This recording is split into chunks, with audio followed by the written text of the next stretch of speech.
Argentine President Javier Milei doing the Trump dance in Mar-a-Lago after getting a $40 billion bailout. Meanwhile, Trump won't renew subsidies for American health care. They're laughing in your face as they steal your money and make you suffer. This is true. It's fucking ridiculous. They're dabbing on us.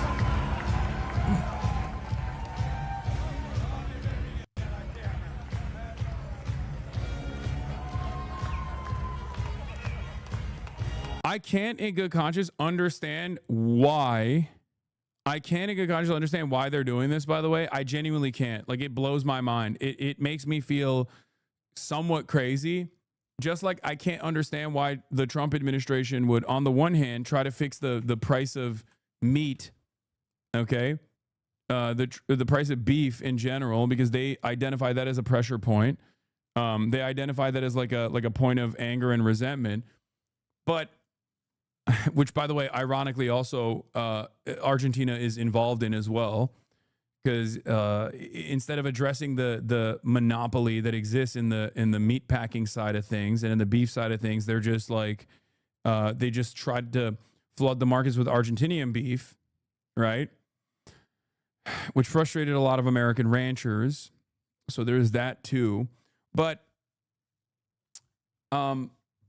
on the one hand, they're doing stuff. They're doing initiatives to try and break up the monopolies now, because they realize that there's a lot of discontent on that front, because there's a lot of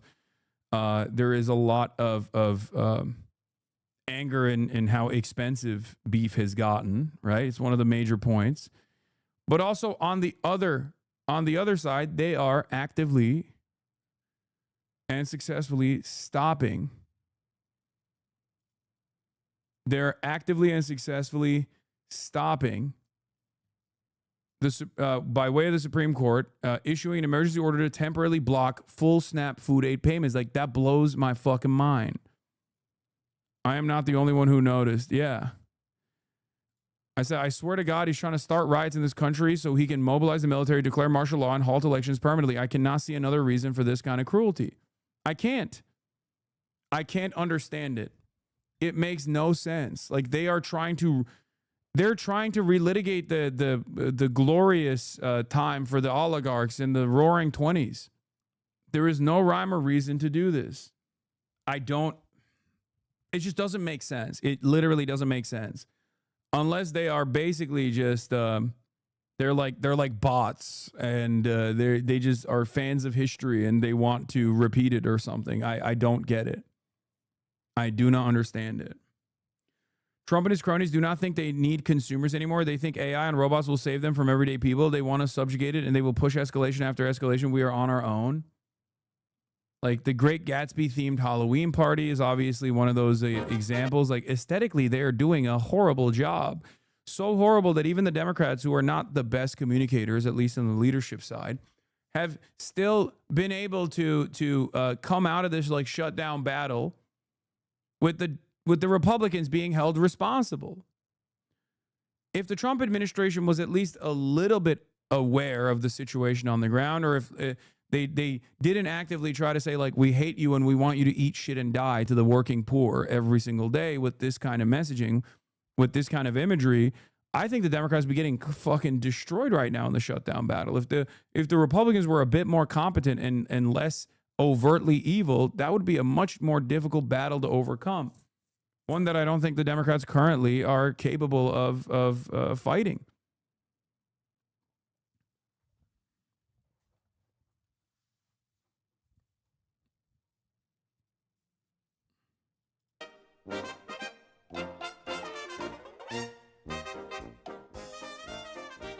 Like, it's so ridiculous. Like, I know Americans are oblivious to their own history. I get it. But like, this is so overt, right?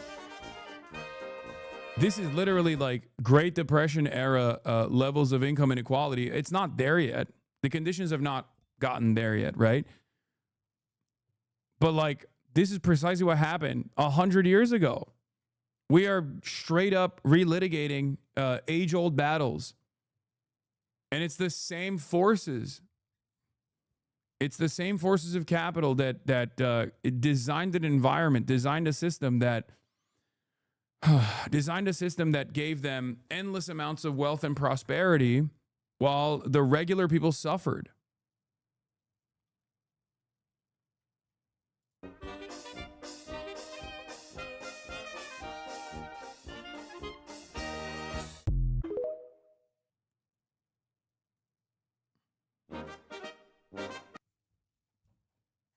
Yeah, it's basically the Roaring Twenties in color. Yeah, look at this. 2 articles published on the same day. Are you radicalized yet? Balance zero. SNAP recipients go without food after benefits don't arrive. Elon Musk. Tesla shareholders approve $1 trillion pay package for Elon Musk. The money will be awarded in a series of payments over 10 years if Tesla meets a series of performance benchmarks.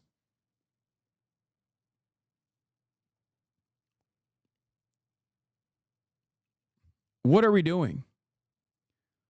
No one should have $1 billion, let alone $1 trillion. I cannot comprehend this. And I don't understand how there are people who will ride for this. There are people who still go, no, that's fine. That's good, actually. This is prosperity. This is a good thing. You're silly. You don't understand. This is a good thing. It's like, no, this is just as much a failure of the system as the reality that there are homeless people in the wealthiest country on the planet. Almost 1 million of them, 600, 700,000 people go to sleep without actual shelter every single day in the wealthiest nation on the planet. Okay? That is a policy failure. And this is a policy failure as well.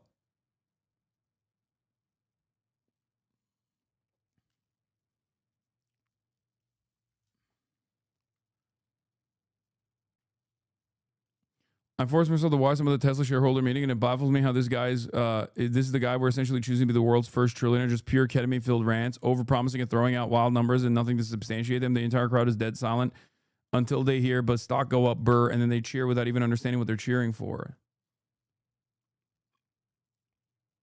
It's all, it's gotten to a point where, like, I personally think the stock market is just a straight-up scam, where the market fundamentals don't matter. Where fundamentals have nothing to do with the stock performance, and it's more so just that there are too many vested interests that are like Tesla is becoming like almost too big to fail in this way, where there are too many financial investments into Tesla, so they have to just keep making it seem like the stock is actually outperforming expectations, even though it's collapsed in and of itself. But it's utterly decoupled from the fundamentals, because it's not like people are just still purchasing Teslas. Like that's not happening. They are overly reliant on this unimaginably unstable and incompetent person, Elon Musk, and the fact that, like, as long as he keeps over promising and never delivering on those promises and people don't punish him for it, then it's fine, because stock price keeps going up. Yeah, $1 trillion pay package for a company with $17 billion in revenue. It's fucking ridiculous.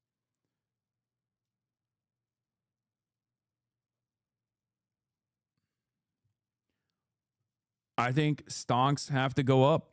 Always. Stonks always have to go up, no matter what, because there are too many wealthy people that realize that if we brought the market back to like actual fundamentals, many of the top earners for them, many of the top overperforming stocks for them would collapse in its entirety.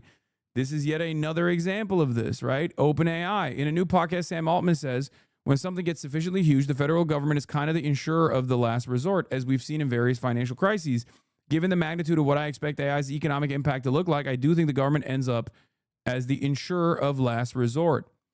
But there is one other problem here, okay? When you get too big to fail, I saw this as well. 4 days out from my life-changing surgery, Aetna has denied the appeal for my brain surgery. To be clear, when I signed up to Aetna months ago, the coordinator had confirmed they would cover the surgery. Then a week ago, they said the surgery was too experimental/elective and denied coverage. We appealed. The appeal was just denied today. Now my neurosurgeon is trying to do a peer-to-peer consult with someone at Aetna to explain why I need it so we don't lose the surgery date on Monday morning. Aetna is not being responsive. This is sadistic and a violation of basic trust. Please spread this so they can't ignore it. They may not care if I live or die, but people should know just what kind of company they're dealing with. And please pray they are able to have a peer-to-peer consult with my neurosurgeon and have a change of heart. Like, what are we doing? What are we doing here? Like, this is an untenable system.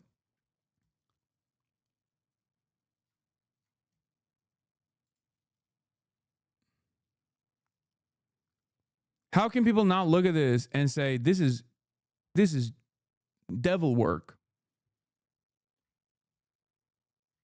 But as long as some people are making money somewhere along the way, it's fine. At some level, when something gets sufficiently huge, whether or not they are on paper, the federal government is kind of the insurer of last resort, as we've seen in various financial crises and insurance companies screwing things up. So I guess, given the magnitude of what I expect AI economic impact to look like, sort of, I do think the government ends up as like the insurer of last resort, but I think I mean that in a different way than you mean that, and I don't expect them to actually be like writing the policies in the way that maybe they do for nuclear. And there's a big difference between the government being the insurer of last resort and the insurer of first resort. Why is he saying that in public? Well, two reasons. One, what the fuck are you going to do about it? Absolutely nothing. And two, this is actually an assurance to the investors. He's saying that because he realizes that right now there is a little bit of panic around the AI bubble, that it might actually be a bubble. I obviously think it is. And they're over-promising something that at least more educated people keep telling me is impossible. AGI, right? Like the notion that they are going to have this explosive advancements in AI technology that magically arrives us at artificial general intelligence, like what you understand as like iRobot, right? Like the actual real AI, not LLMs, not just chatbots, but like real working artificial general intelligence. And the thing is,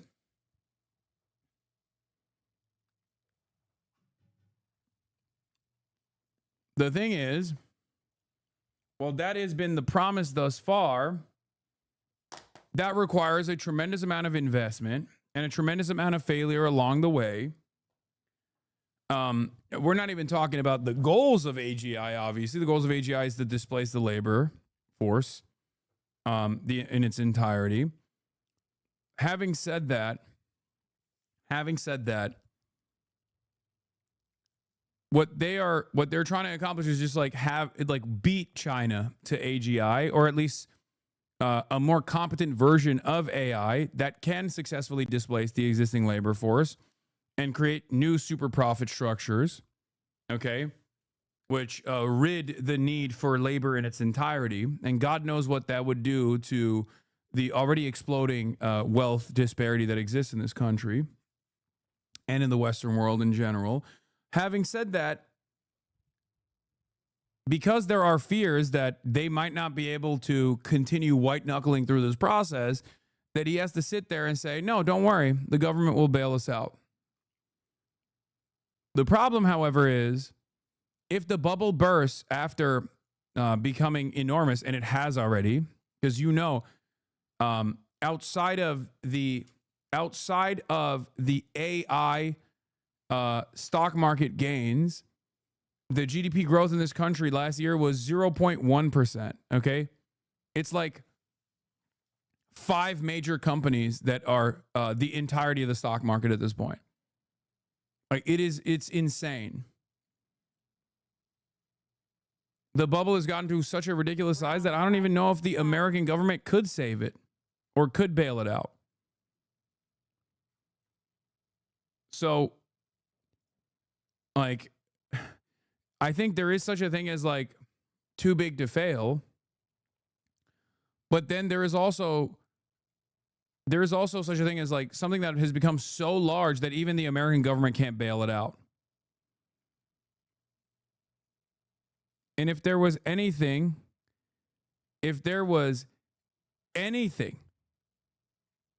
that would do it, yeah, there's too big to fail and then there's too big to bail. If there's anything that is close enough to being too big to bail, where it ends up cooking the American government and collapsing the global financialized economy, it could be this AI bubble. The problem is that there's a liquidity crisis, a private credit crisis. Private equity is over-leveraged. Commercial real estate is dying. Repo is up. Unemployment is the worst it's been since 2003. These are dominoes. The American government is not nimble enough to do anything about it.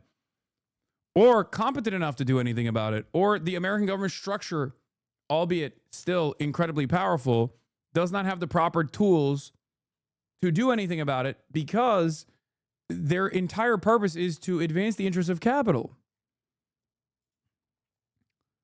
And capital has a tendency to self-destruct. Capital is so invested in short-term gains that they don't even realize the broader long-term consequences of these actions, of this gamification of the system. So they get ahead of their own long-term stability interests. Because when everything collapses, you're cooked. All of the wealth in the world will not help you, right? What are you going to do? Even if you are so wealthy that you can hire like private mercenaries to defend you and hire private services that only serve the interests of the super, super, super wealthy, do you really want to live in that world? Like, what good is that world if it does not, if it's not the world that we know right now? Like, what does it matter? Is it even worth living in a world like that? And the same argument can be made for climate change as well, where it's like a lot of these wealthy billionaires think, we can overcome, especially in the short term, the most damaging aspects of anthropogenic climate change. But it's like, but do you want to live in a world where there is extreme weather conditions all the time? Like, are you that short-sighted that you can't see that this is not a habitable world to live in, especially for your next generation as well? It's crazy. Yeah, OpenAI is the gargantuan AI bubble. It lost $12 billion last quarter, but keeps announcing huge new deals to invest in companies with money it doesn't have. So OpenAI wants a U.S. federal backstop for the government to back its investments. Too big to fail 2.0.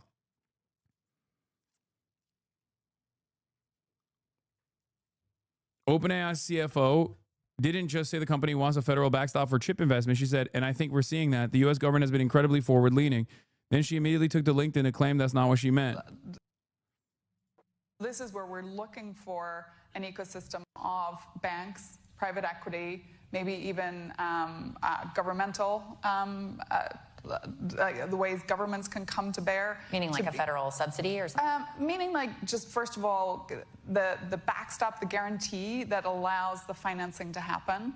That can really drop the cost of the financing, but also increase the loan to value, so the amount of debt that you can take. Time to short OpenAI. Brother, when we say too big to bail or too big to fail, shorting companies like this don't matter because there is no system after that. Do you see what I mean? Like, too big to bail in the 2008 financial crisis actually yielded tremendous benefits for people who were ahead of the game and shorted, right? But there was a next day. My point is, I don't think there is a next day because of the gargantuan size that the AI bubble is, slash the way that, and also the way that like our capitalist forces have completely dominated the government. That if the dominoes fall, I think the structure will not remain at all. So there is no payout for you at the end of the day when you short. there is no payout for you at the end of the day when you actually successfully short, like and time the perfect opportunity to short the AI bubble, right?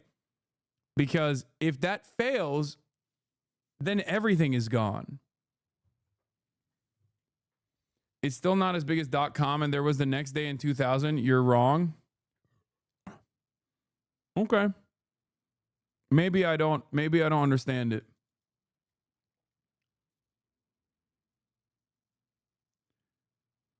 OpenAI is not a public company / in the stock. It would be Nvidia. It's value at $1 trillion.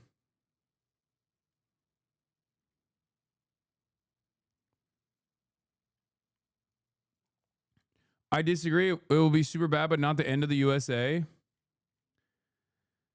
I I don't know. Maybe I'm being too alarmist. On top of an equity portion for So some federal finance. backstop for chip investment. Exactly. And I think we're seeing that. I think the U.S. The reason why I don't think you can compare this to the dot-com bubble is because there was still, like, it was a different time, right? There were still companies that were building shit, okay? Not every aspect of the American industry or not every aspect of the American market was bankified as it is currently. Like, there wasn't an entire collapse in confidence that destroyed everything.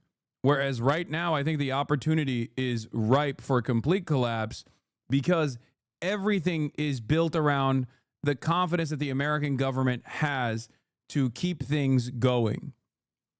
And they're saying it. I mean, that's what Sam Altman is saying here. They're saying, like, don't worry, the American government has us. It has our backs because if we fail, then everything falls apart. This is the gamble. This is the dangerous gamble that the American government has made, which basically says, like, no, this is the next initiative in tech, and it's not going to be born about from the public sector and the public research, which has a lot more room to fail, and you can dump a lot of money into it and make it fail on the sidelines until you actually reach world-changing success like DARPA with the internet, right? This is in front of you, in front of your eyes, as material conditions are worsening. And where all systems go, we're just like entirely reliant on this pie in the sky technological achievement that will arrive us at this completely new world.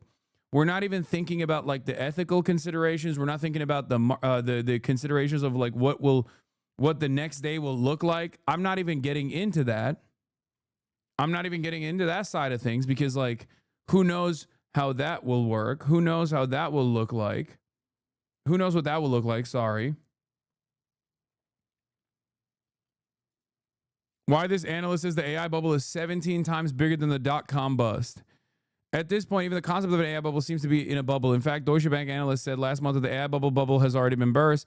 Perhaps some corners of the internet are bored of the bubble talk. That's not making the market any less bubbly. Just this week, the Financial Times wrote that 10 AI startups, not a dollar in profit among them, have gained nearly $1 trillion in market value over the past 12 months. That is, to use a technical term, bananas.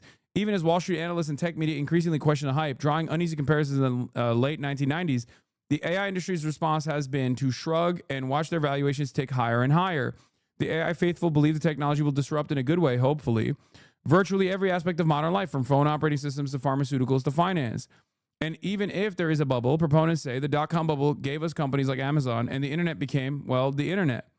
There are plenty of skeptics countering the AI hype machine, though few professional market analysts have done so as stridently as Julian Garan, a researcher and partner at the UK firm MacroStrategy Partnership. John Green put a video out there where he took money out of his retirement fund and the S&P 500 because it's only driven by AI, and he needed to make sure that he can diversify in other markets.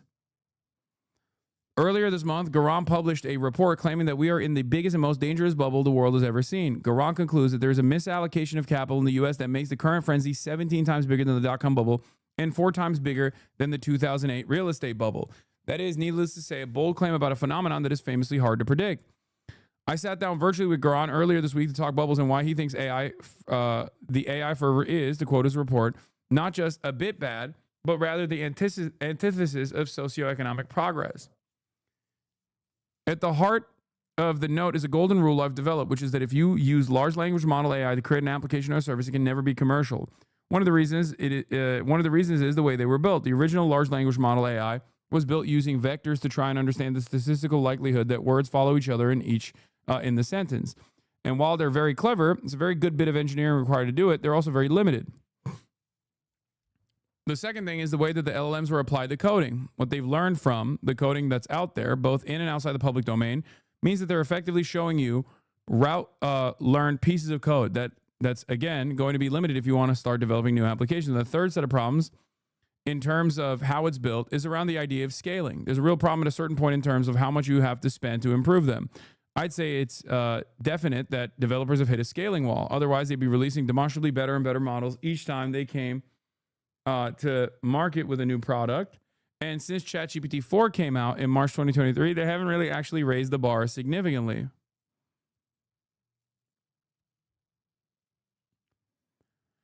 What about the argument that ChatGPT, while not perfect, is capable of doing some low-level grunt work that can increase productivity? There are certain bullshit jobs out there, some parts of management, consultancy jobs, where people don't check if you're getting it right or don't know if you've got it right. So you can argue that you can replace bullshit with bullshit. And yes, okay, I'm prepared to accept that you probably can, but that doesn't really make it more broadly useful.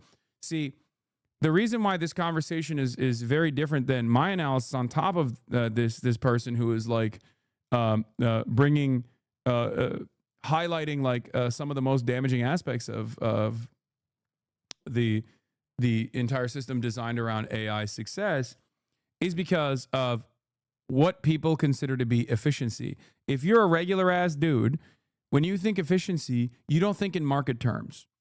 Okay? Regular people, when they think efficiency, they mean, am I getting the best possible service on the consumer side, right? Am I getting the best possible service? And an example I will use is luggage tossers, right? That is very different than the way capitalist corporations analyze efficiency. For them, efficiency means maximum output for minimum input, okay? That means cutting jobs. That's what efficiency is for the capitalist. For the regular person, efficiency is, am I getting my luggage in a reasonable and timely manner? Okay? In order to reach efficiency from the consumer standpoint, you actually need to hire more people than you actually need to have, right?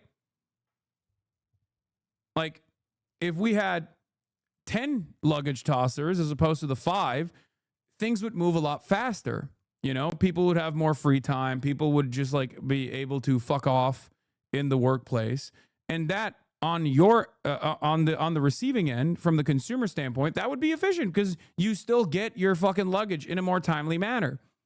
But efficiency for the capitalist, for efficiency for the corporation, means you have to cut those jobs and try to figure out how much you can get away with cutting those jobs. Sure, people will wait an hour sometimes to get their luggage, but it's okay because we have a monopoly in certain markets, right? So what are they going to do? They have to fly JetBlue. There's no other airline out there. There's no market competition. So we actually won't get punished as heavily as we would. So we can actually cut certain aspects of the service and make more money that way, or drive up profits that way. Okay? So the way we think of efficiency as regular people, as consumers, is very different than the way that the capital owners think of efficiency. Okay?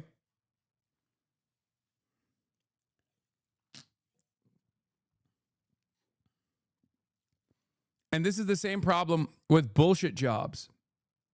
The other side of this issue, the other side of this, the other side of this problem that is never talked about amongst capital owners and capitalists in general, like the theorists in general, is what that does to the average laborer.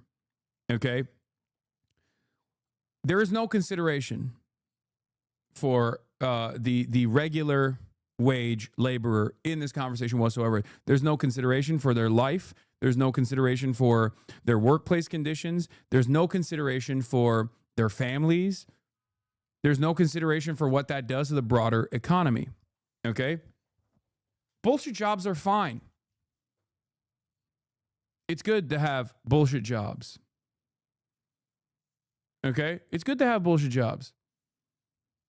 It's okay. People need to have jobs. And if we did not live in a capitalist organization, live under a capitalist organization of the economy, we could have technological efficiencies in the form of AI that would actually lift the burden off of the backs of many people that could then get the same amount of money, the same wages, and do work, do much shorter hours of labor. Okay? If someone just basically sat in front of an autonomous machine and they did not displace the existing labor force in the interests of, again, efficiency from the capitalist perspective, then the economy will be much healthier overall. Okay? The capitalist solution to this is UBI. The capitalist solution to this is, oh, just let the robots do all the work, and then eventually, in order to avoid mass discontent and riots, we just give you some crumbs. Okay? But it is obvious that capital owners don't even want to give you those crumbs, or they want to give you the minimal amount of crumbs that they can give you without you taking out the pitchforks and burning everything to the fucking ground. That's not a stable system.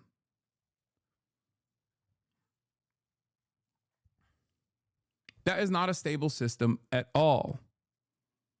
Okay? The system has to change. Our understanding of how productivity works, our understanding of how labor works has to change. This is what I mean when I say we have to center the working class in our politics. We have to center the labor force in our politics in order to ensure universal stability, long-term stability. But I'm afraid time is running out. Okay? The AI ecosystem can't really sustain itself. You have NVIDIA making a ton of money. Anybody else, the data centers, the LLM developers, the software developers who use LLMs, they're heavily loss-making. Consequently, to maintain the process, you need to have continued funding, which is why it looks like a permanent funding tour. But despite all of this, there's no obvious way that they can actually turn this around to a profit. It's hope over realistic expectation. When you run out of investors, then the whole thing is going to roll over. Are investors actually pulling back? The amount of venture capital willingness to fund some of these startups, especially the software developers, is beginning to diminish because they're valued so highly. That leaves you with basically SoftBank, which has had to raise a lot of debt against the shares to fund the first tranche of the OpenAI commitment that it made, and it's still got a bigger second tranche to fund. You've got foreign states like, say, Saudi Arabia, but there aren't many countries who have unlimited spending power, and that leaves NVIDIA as a sort of a last man standing.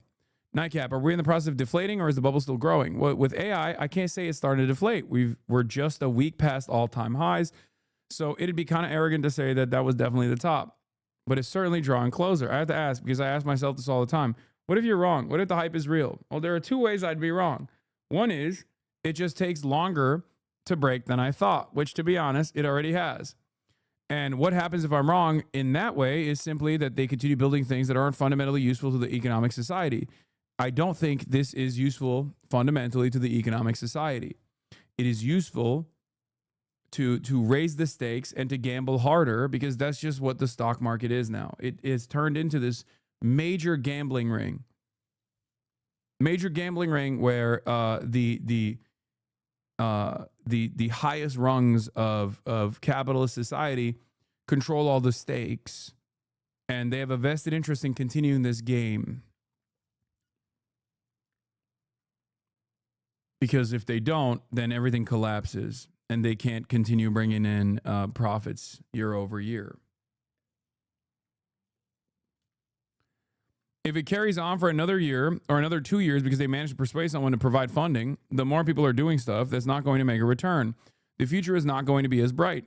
Future gross domestic product will be lower than it would be if they didn't do this stuff and they just went about doing some mundane things that people actually valued. And if I'm completely wrong and someone could come up with super intelligence, well, that completely changes the world and we'd be depending on whoever controlled the systems. We could be in a utopia of sorts, or we could be in a brave new world, or we could be in a utopia like Player Piano, the Kurt Vonnegut book, where everyone's employed, apart from some people living in their ivory towers.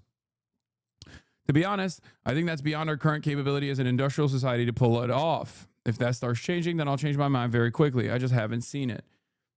I like that as the contradictions do worsen, as the contradictions heighten, you even see some guys like this person is a capitalist through and through to the bone. But real analysts that look to the existing systems, even with their horse blinders, their pro-capitalist horse blinders that cannot see a world outside of this organization of the economy, still can't help but recognize that this is not really useful. Okay? That's pretty alarming when you have econ bros going, this stuff is it useful really? Because these aren't like card carrying commies, right? These are not card carrying commies at all. One thing no one talks about is how normal investors don't like this gamblingization of the stock market. For example, Warren Buffett is sitting on a lot of cash, around $400 billion, and is waiting for the bubble. So there's many, many boomers. That means no money in circulation.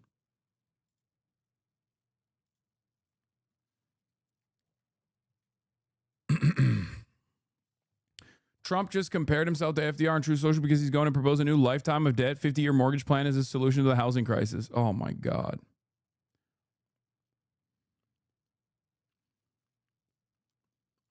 It comes back to the contradiction between the forces of production and the relations of production. Technological development directly undermines a society anchored around wage labor. Yes. The difference, however, is that I think liberal capitalist society has done a fairly good job up until recently of making people feel like their material conditions are improving. Although wealth is a relative construct, although poverty is a relative construct, right? And therefore, when the living conditions of the bottom slowly gets better and better, right? People do think, well, things aren't that bad. And to a certain degree, they're correct. We are not at the Great Depression level yet, right? We are not at the level of like mass starvation. The wealth disparity that exists is even larger. It's larger than the time of the French Revolution. It's larger than the Gilded Age. It is larger. But the reason why there is not the same level of discontent, that existed back then that caused people to take up arms and engage in violent revolution, right? Whether it be a bourgeois revolution or not, it doesn't matter. It was still a violent revolution, or even a more modest reformist version of that, like we saw with the fucking New Deal. But even though then there was a lot of labor militancy and a lot of discontent and a lot of violence that took place in the buildup to that, reformist way of getting out of that crisis.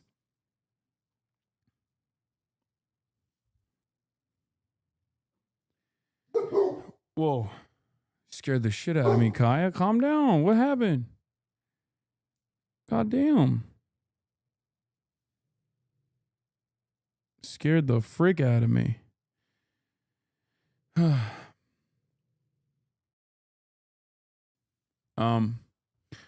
Also, at the time of the French Revolution, the church was the only propaganda tool for the aristocracy to justify its power.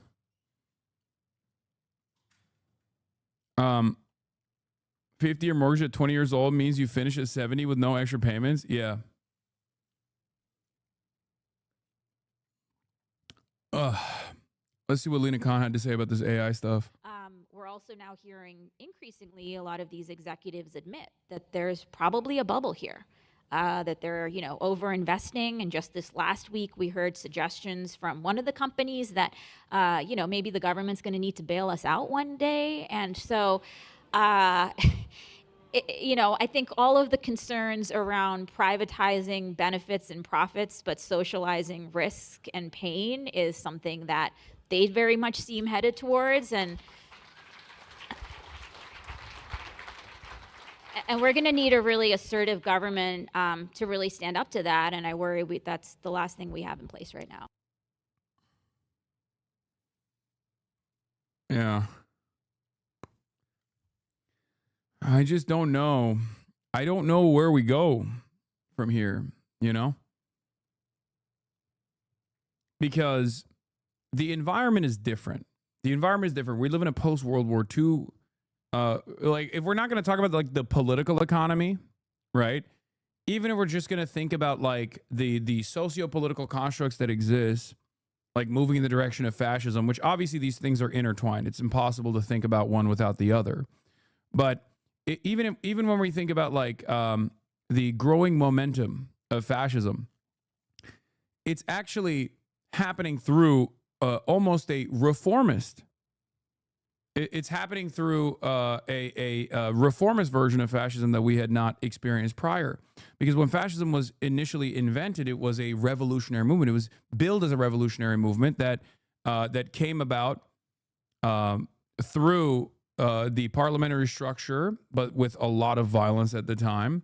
But there was it was seen as a robust response to the growing, both revolutionary and reformist socialist movements that were in existence. And liberals, obviously, in Europe sided with the fascists, right? Now we have two liberal parties, with one center-right liberal party, which is the Democratic Party, and one far-right liberal party that is becoming an illiberal party. It's becoming a post-liberal party. It is reconstructing itself to become a fascist party. And I don't know what that looks like without robust response. I don't know how that works when there is no post-liberalism on the left side, when there is no organizational power on the left side.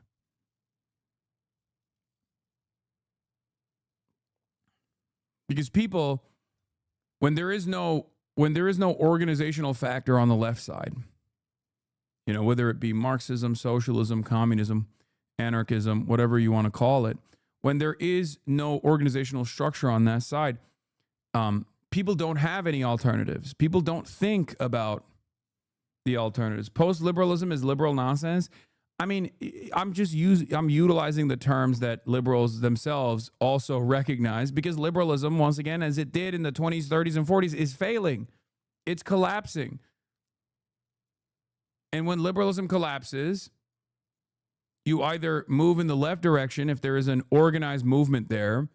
And what we saw in the United States of America was like a robust response with the economic collapse that took place, a robust response from labor militancy, communist, socialist, trade unionists, anarchists that were able to push the liberal forces in the direction of social democracy. Okay. Whereas when liberalism collapsed in Europe, so shouts out to FDR for that, by the way. But when liberalism collapsed in Europe,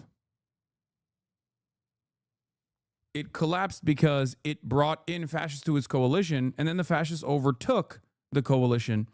And like I always say, and you are repeating here, fascism was seen as a mechanism to restore control over the system without actually offending the existing capitalist hierarchies. Until, of course, it was met with force.